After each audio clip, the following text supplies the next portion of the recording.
Hello and welcome to Royale Without Cheese, our bi-weekly podcast in which we discuss both the classic and the unknown of art and popular cinema from the then and now. We are your hosts, me, Leonardo Miranda, Miguel Aido, Hey. and Tomás Ferreira. Hello. As part of our award season segment, we'll be looking at the likely contenders for the 2026 Oscars. Today we talk about It Was Just an Accident, but before any ado, don't forget to subscribe, leave a comment, or simply give us a like. It Was Just an Accident is a 2025 thriller drama written and directed by Jafar Panahi. The film follows a group of former Iranian political prisoners who face the question of whether to exact revenge on a man they believe may be their tormentor. Panahi, who is critical of the Iranian government and has been imprisoned several times, made the film without official filming permission from the Iranian authorities. The film had its world premiere at the main competition of the Cannes Film Festival in May 2025, where it won the Palme d'Or and received critical acclaim. At the 83rd Golden Globe Awards, it became the first Iranian film to be nominated for Best Drama, Best Director, Best Screenplay, beyond, of course, Best Foreign Language Film. Very well, audiences sure love to see people well tied together in a pickle with the grave. But what did Royale Without Cheese truly think of yet another Iranian master blending long car drives with awkward requests? Friends, let's dive in, shall we? Here we are. Little reference? Yeah, true. Is that cherry reference? Yeah. It is a cherry reference. Have you seen Which the film we have that I sent over? reviewed. What? Which I you have did. reviewed. I did. Now, is it in Portuguese or in English? So we can redirect our listeners. It doesn't matter. Doesn't matter. You They'll know, figure it doesn't out. ma- you That can was be light English, years ago. Chinese, Yeah, but it was in German, English. whomever. I'm pretty You sure it was in understand English. Portuguese. I Okay, think okay. it's in English, I think. But yeah, they should know by now. Yes, of course. Anyway, listeners, if you want it, go catch it. This film kind of surprised me. In a good way or a bad no, way? not. I was starting with Relax. All right. like beyond the plot. Just generally, I didn't know about the film, and then I realized it had won the. How do you call the Cannes award? According to Leo, it's Palme d'Or. Palme d'Or. Yeah, of course. Palme So d'Or. yeah, that was surprising because I didn't remember which film had won this year or last year. But yeah, I can kind of see it. It's very politically infused film, and it is in fact a solid film. But I don't know. I think I'm still reflecting on it. I think it's a solid film, but maybe too straightforward in my view. As a film than I'd have liked or would have imagined for a winner of Cannes, or I don't know. I'm still thinking about it because I mean the film certainly has nuance, but I thought it would have more intricacies in the plot, or perhaps it was just my own expectations. But I suppose that I thought the film was very I don't want to say simple, but in a certain way maybe. At least in terms of how the narrative develops. I'm not saying everything about it is simple or the themes in any way, but as a film, in terms of how the story develops, I thought, I expected a bit more, maybe. Yeah, I felt the same way, generally. It's pretty straightforward in terms of the plot. It's more... although the film is it is patient, like it takes its time, but it doesn't... I guess inevitably we're comparing to Kiarostami, even though... it's just very, they have different goals, even though there are similarities in the form, in terms of the patients and the cars and all that. Uh-huh. But like Kiarostami kind of, so the films that I've seen from him transcend. It's like they're transcendental. It goes way beyond like the simplicity in what you're seeing at Kiarostami. It's like it goes so much above. Where here the movie is about pretty much what it is about, like, and it's reflecting about what it's telling you. It's reflecting about, and that's not to say it's not super well done. It's just obviously you go with certain expectations. It's unfair. Like he's not Kiarostami. Like obviously, even though they were collaborators, but they're just different. But like it's a super effective film. I mean, it has a lot of power a lot of the time, and so I enjoyed it. But I guess I wasn't blown away, is what I'm trying to get at. I think I share the same feelings. I didn't know that Panahi was a collaborator with Kiarostami at a given point in time. Which movie were they collaborate? Is a couple movies that they wrote together, I think, or Certified Copy, maybe? no, I don't think so. No. Earlier than that, I can verify, can check it out now, but I can verify on my database. I can verify, yeah. But yeah, I share the same feelings. I think that they're it's an interesting the comparison. We started, raising this thing with Abbas Kiarostami because of the blending the car with the awkward request. Definitely there are similarities to that, but there are different films. Transcendence on the one hand with Abbas Kiarostami, and you do feel with Abbas, or that idea of what the film can be at its greatest potential. With Abbas. My Abbas, Abbas. They worked on two films, by That the was way. strong. Two films. The Okay, first okay. one was co-written with Abbas Kiarostami, is the debut of Jafar, which is The White Balloon, and then the other one, which was also co-written with Kiarostami, was Crimson Gold. But yeah, it's that thing. It's the what you see is what you get, right? It's the simplicity of the plot. You see essentially this one guy, Vahid, who is the mechanist at this kind of garage, following this one guy. We don't know exactly why, and it's a great opening to that effect. And then there's the accumulation of people he brings along for the ride, and the dramatic question of like, what do we do with his body? Do we actually kill him and deliver to this empty grave, or don't we? And it kind of meanders through those very sad questions, said aloud questions, and then of course you either have one way or another. You either kill the guy and you become him, and you perpetuate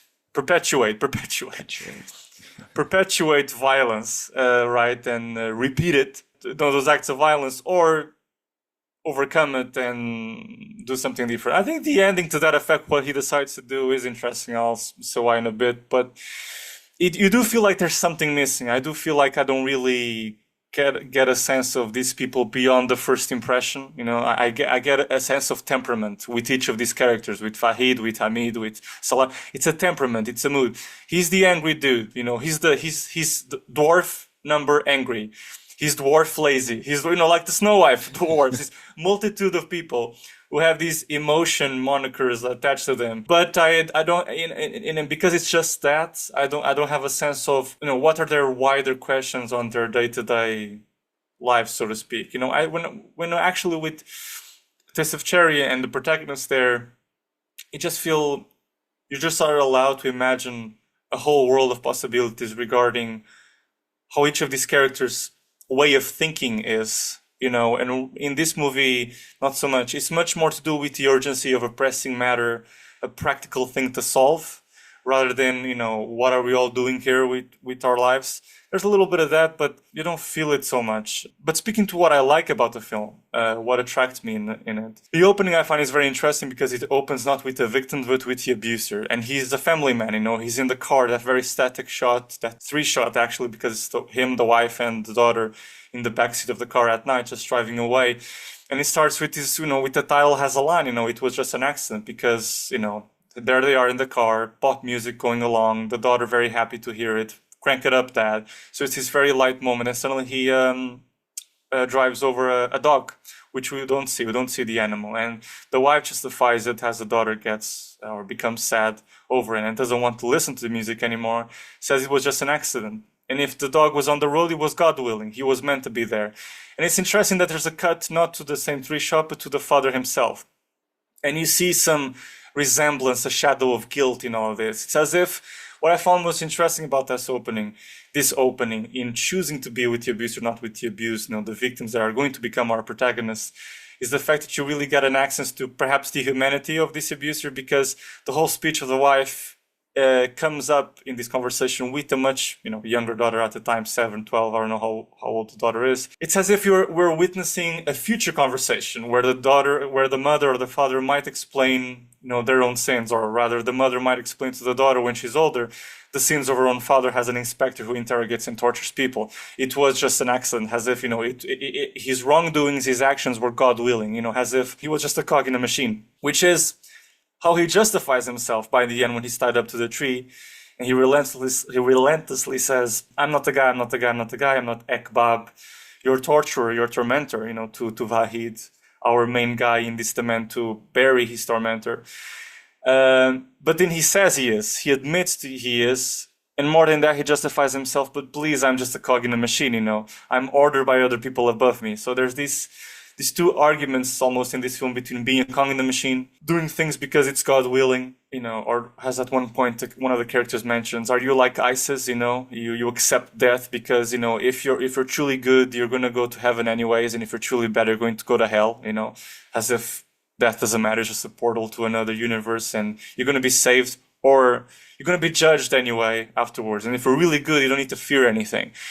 There's that kind of notion that notion of the beyond that suppresses the wrongdoing of the moment, almost like, because it's just an accident. If anything, it's God willing. It's meant to happen. And so what happens is you have that against, your own responsibility. Am I responsible for my wrongdoings?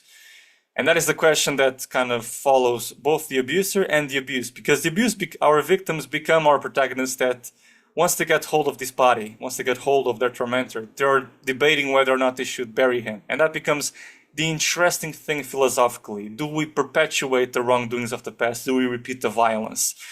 And then how do we surpass violence? To that effect, the question that is carried out until the end, the way they answer it, is interesting because it's a double-edged sword that fulfills itself through the notion that when he's tied up to the tree by Vahid, and he's the character that changed the most from this resolution to actually bury him to then by the end not bury him, it's much more of a psychological abuse, which they were exposed to. As Shiva, the photographer, she enters into frame. I love how this movie uses the off-screen, leaving some characters out of frame, wondering where they are, while one of the groups stays more active in frame with another talking. And you're always feeling the presence of the others who get lost behind, because you feel them listening. You feel them almost reacting. You feel them almost replying back. And then eventually the camera includes them in shot. And it creates a very good feeling of tangible energy and suspense to what is going to follow up next in this argument for the moral finality of dealing with this human being. Despite being a torturer, what are we going to do with him? And so by the end, when you have him tied up by the tree, the actual Ekbal, their tormentor, it's interesting to see that they don't bury him, but there's this satisfaction in exposing him to the same psychological kind of abuse. That's the fulfillment of it, and that's what the characters bring away from the situation, the victims. Shiva goes up to him and whispers in his ear, like she says, like, you whispered in my ear, all this stuff that you wanted me to be afraid of. And you see that the result of that, he shouts for his wife, please forgive me, I'm sorry, and he's left there away. You don't know if you eventually know that he survives. But perhaps that's the best way this film could have ended, either with him becoming the actual abuser, so to speak, or committing the evil, or finding a nice middle spot. But then, of course, I think there's something, the ending with Vahid in his new life, his daily life, kind of back to normal, and then you suddenly hear the squeaky leg. It's a satisfying ending. It's precisely what you hope it would happen afterwards, which is like, oh yeah, the shadow of the past, the abuser, the inspector comes again. Will he be arrested? But at the same time, there's something about it that is like, yeah, it hits just right, doesn't it? It's just what you would like to happen, and then cut to black. And it's like, I don't, and it's just that idea that, yeah, this was just what the film was needing. This was just how it would end. It has something of like predictable. I don't know. There's just everything fits right in its place sometimes, I guess. Everything in its right place. Yeah, but one of the things I found was particularly interesting, just of world building, was how at times you see how money and bribes and coercion works in this culture, and that was very funny, interesting and a surprise. When you have the two guards up there on the rooftop and they're pretending to do a photo shoot, and they suddenly say, you want to keep your marriage, and I'm like, Jesus, and they The machine was the funniest. The machine, yeah. Yeah, I have a terminal too, if you want. I have a terminal. Yeah. It's the bribe terminal. Yeah, it was so interesting how it became this situation of threat continued, all the while helping him out with like hushing the situation. We won't tell anybody that what happened here. It seems suspicious, but for that to happen, you need to pay us, and that happens again and again and again, kind of in the themes of the story. And that Yeah, was even the particularly guy at interesting. the gas station like makes the joke, "Oh, what if I had a zero here?" And it's like, "Oh, Yes. that's a little Oh, steep." No, I'm just kidding. Jesus. It's like there's always that, "Oh, I could scam you right now." Or Exactly. even Because mm, the lady in the hospital, playing very hard The for the woman to be admitted into the hospital. I yeah, mean, it's clearly an emergency, and she was very strict yeah, the about it. father So has to be present, and then like also immediately it's like, "You have to go pay." He's like, exactly, yeah. "Jeez." Yeah, Yeah, there's a sense of too much bureaucracy and too much strictness for the rules and well, yeah, not but little just that's an humanity. interesting but thing it's of the taking film advantage. is that feeling of they are always sort of on the back foot with a lot of things. Like even like when she's taking photographies of the bride and the groom at the beginning when Vahid first arrives, like the Ali goes to him and immediately he thinks he's like an agent of the government or something like that. He's saying, "Oh, we're all this is all according to the regulation. You don't need to be here." Like that's his immediate assumption is that the reason he's there watching them is because he wants something from them specifically with that some irregularity or money or something like that. I think the film is very good at accumulating these details of how people operate with each other and how they behave towards each other, that you really get a sense of how things that come from the government permeate to even how people behave amongst themselves, and they're like constantly either scamming but like always taking advantage of one another maybe, or even policing each other and things like that. There's a sense of lack of empathy or general apathy for each other that permeates all these interactions, and I think that's the key word. Everyone is very cold to each other, and yeah, and there's not really a sense of helping each other, and well, sometimes there is because when they run out of gas, there are two guys that come in and help them push the van. Yeah. Um, but yeah, that's like one case. You don't really see that a lot, and overall, there's more a tendency towards not bribing, but getting advantage of someone rather Hmm. than being there It's for like them. a state of fear that gets pushed down Yeah, from up. So but in it's order like for me but not it to. is Mhm. like in a way I would have liked if there was a bit more of like that Of example you that. gave of like people helping each other, of more Yeah. help or more something like that. I don't know. It makes me think like, is this too much of a portrayal in the negative? I don't know. Like, Mm. it's not. I Maybe think it's not the case for Salar me to tries say. the librarian friend of Vahid tries to Salar, help there him the is. Yeah, best way there's. he can. Yeah, So that's yet another yeah, example. and it's But also. I mean, it's also the nature of or the for plot. Like, example, a very key thing, the very act that these victims, this band of protagonists do is help the pregnant wife of their abuser. yeah, yeah, I that's think that's true. one of the Yeah, best yeah, acts of kindness absolutely. there is, No, despite them having. but on their part too, I don't really question that they are capable of it. It's usually everyone else towards Mm, the okay, world beyond what we see. I mean, right. on their part, I really don't doubt it because they do have their qualms, and there's the guy who's a bit more like, let's kill this guy, let's not help his family. But beyond that, I mean, the group itself seems to be rather supportive and showing of empathy. So, Yeah. but yeah, I agree. Yeah, But yeah, in terms of structure, the film does have all these dramatic questions very connected to the plot, and I think when it really shines through for me into that beyond the actions, beyond the narrative, beyond the plotting, is in that world building sort of way where you see how this society may work and how the systemic way that fear operates from up to down hinders other people's lives in the way they behave or interact with one another, because like we said, situations where people take advantage of each other in order to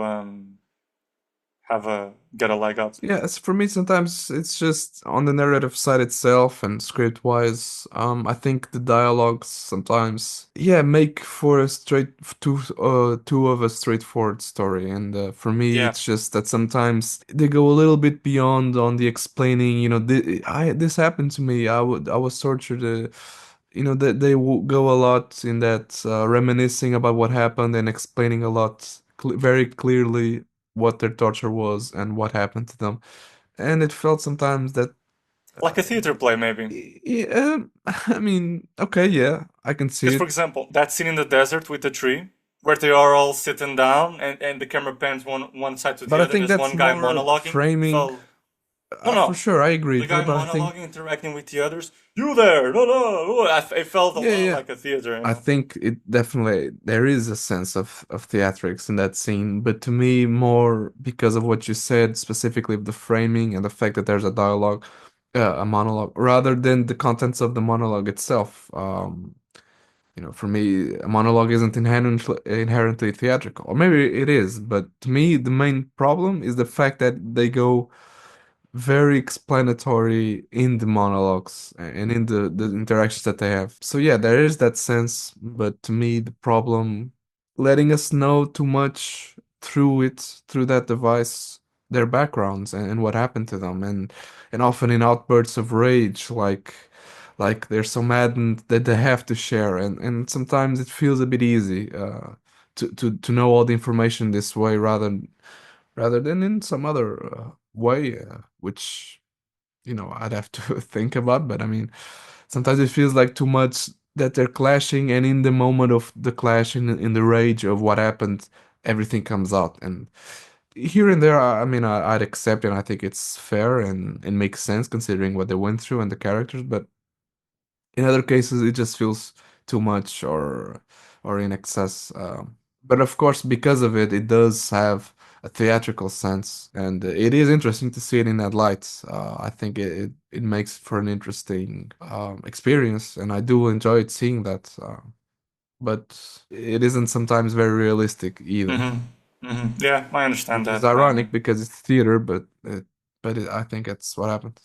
Yeah, and then there are certain films where theatrics or theatrical mechanisms function better for the story being told. I don't think this is a film where the theater quality either contributes or not contributes to the film. I don't think it's something that really attached itself very well.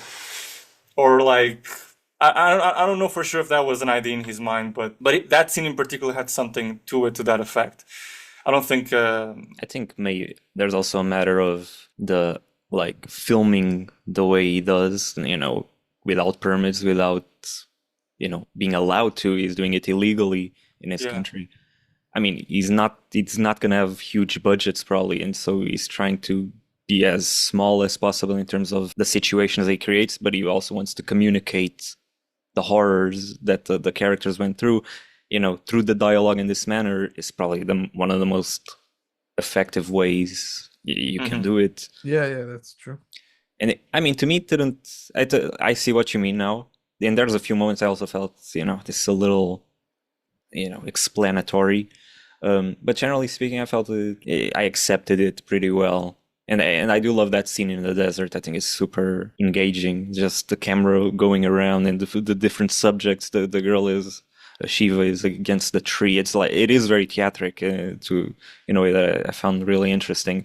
And I think the film has a lot of these moments of very long shots that are very engaging, like basically the whole interrogation and almost torture of the guy when he's tied against the tree. Like it's also very long, but I didn't feel the length that much. I was like in the moment. Yeah, no, that's true. And just reflecting on what you just said, because yeah, the budget going against the permits thing, does explain that. And I think it also or may explain part of why sometimes it feels theatrical. You have this only one or two frame of reference, camera angles, and so it kind of helps in creating this theatrical sense because you usually only have the one perspective which comes from a long take on top of it. So, maybe the time constraints and even budget wise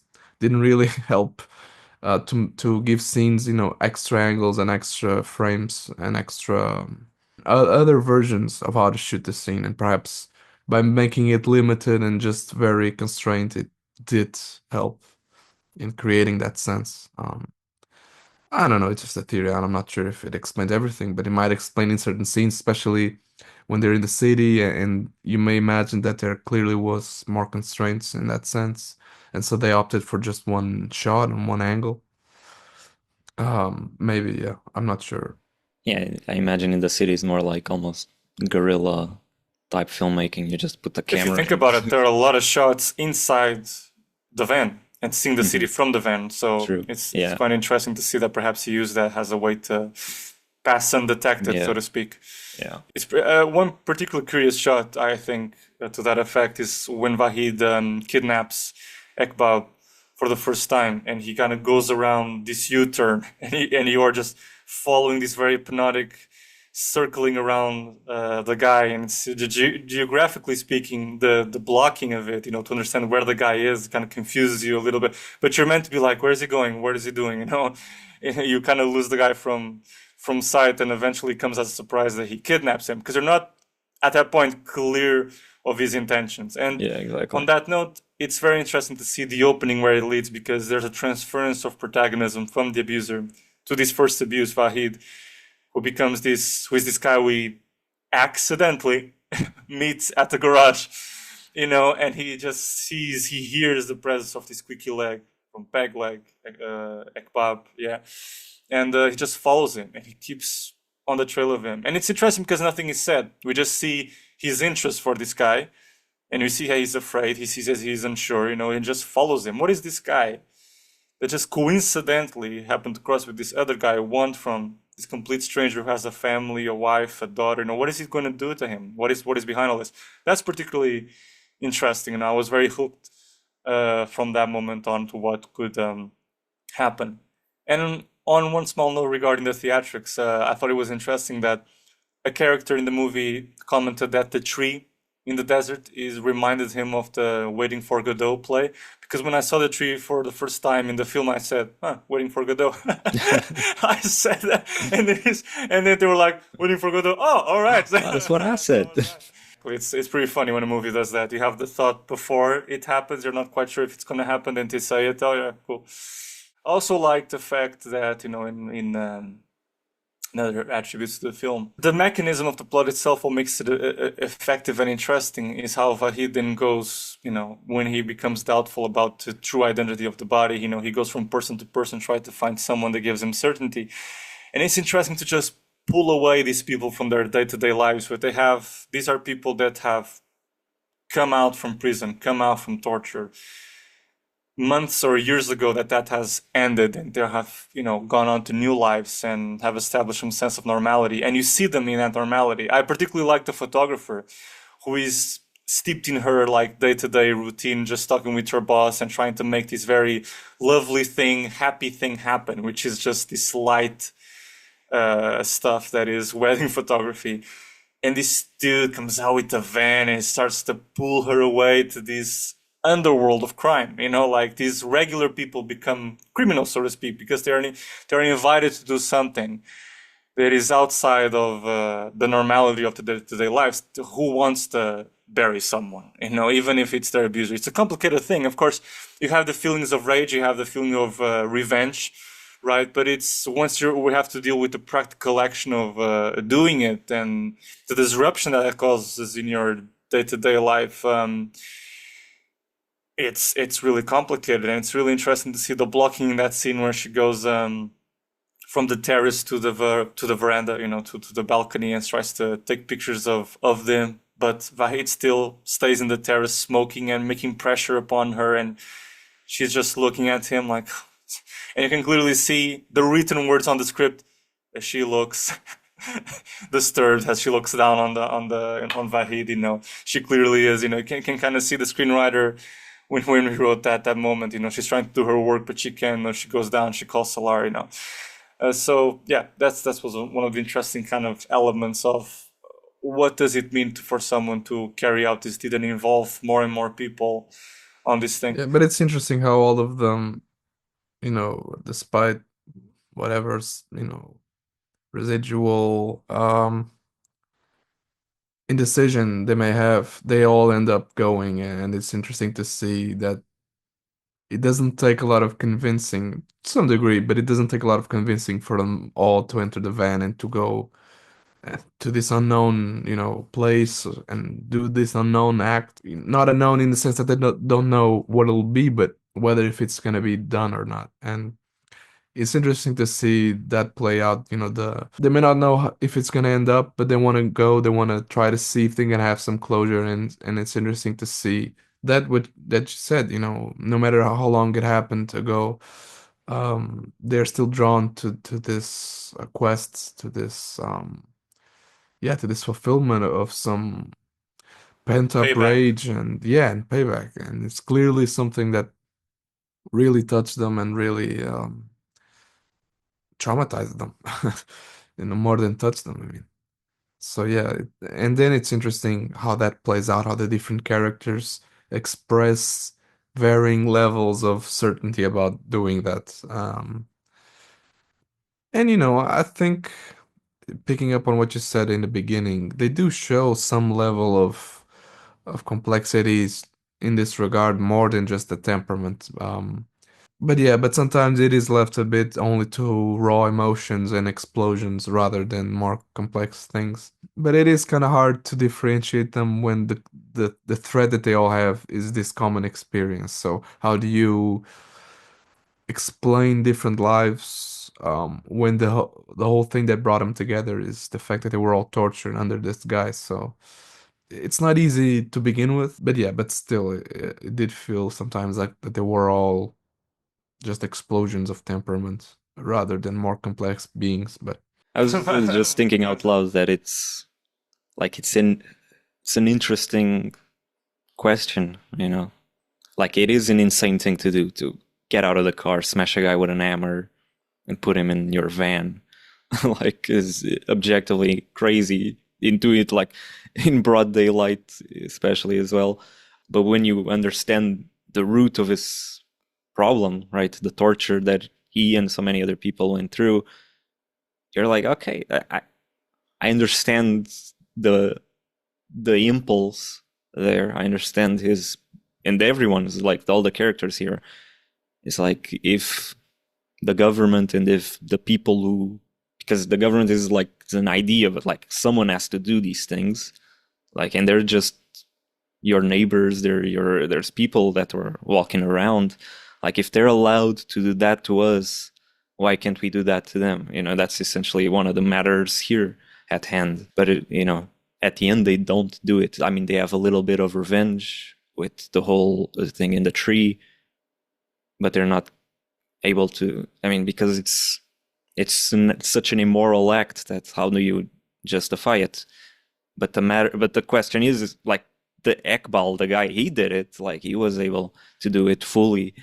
Even, you know, that's what's so scary about these things. Like how can people that are like, because he seems like a normal guy, that's the thing, right? Like at the beginning, that's what the thing with the dog does as well. Say, oh, that's just a person. Like surely that's the point of the first scene. Yeah, it's crazy.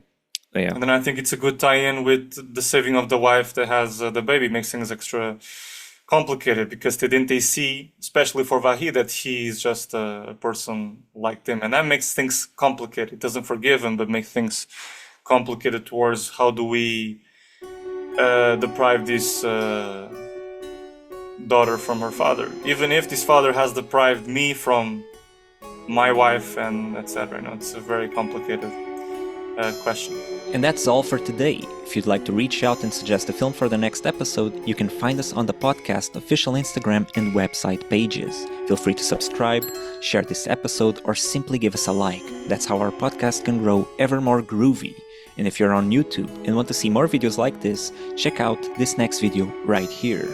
Thanks for listening, and see you next time.